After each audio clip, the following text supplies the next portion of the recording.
Hello everyone အားလုံးပဲမင်္ဂလာပါဒီနေ့ကတော့ဒူဝါရဲ့စိတ်လှုပ်ရှားအဆုံးနေ့ဖြစ်တဲ့ orientation နေ့ပေါ့နော်ခုက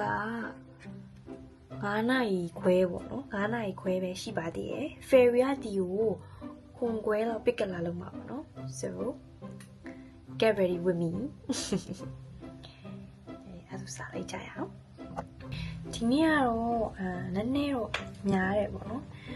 orientation နေ့ဆို speech တွေပြောမယ်ပြီးတော့အဲ့လိုမျိုးဘယ်လိုပြောရမလဲဒီ visa ကိစ္စတွေလုပ်ရမယ်အဲ့လိုမျိုးရှိတယ်တကယ်ချင်းနဲ့တကယ်ချင်းတက်တွေတွေ့ရမယ်အဲ့လိုမျိုးပြီးတော့ first impression กว่าတည်မှာ first impression ယူတဲ့ခါမှာအများကြီးပြင်ဆင်ထားပါတယ်ဒါပေမဲ့လည်းကြောက်နေရပါတော့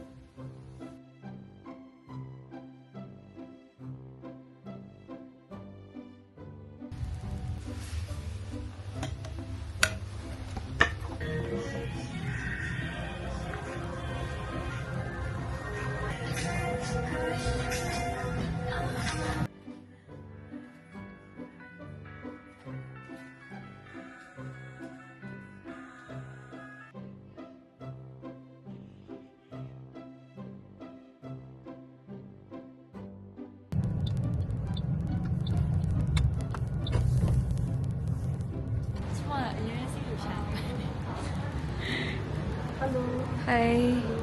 I'm so friendly, that's why I say hi. Come. Kuya.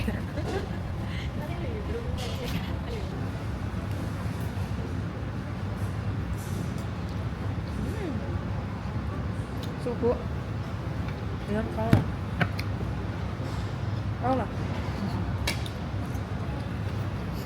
Michi. So,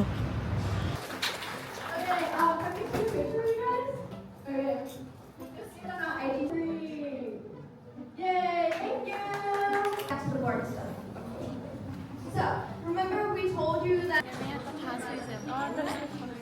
It's cute. ဒီမှာဟိုကပြန်ပါပြီပြန်နေပါပြီ orientation ကိုကောင်းမှုစွာပြီးဆုံးပါပြီနာမည်ကတ်ကြီးအောင်မဖြုတ်ရသေးဘူးမကြည့်အောင်ဒူးလာပြန်တော့ပါမယ် bye bye bye bye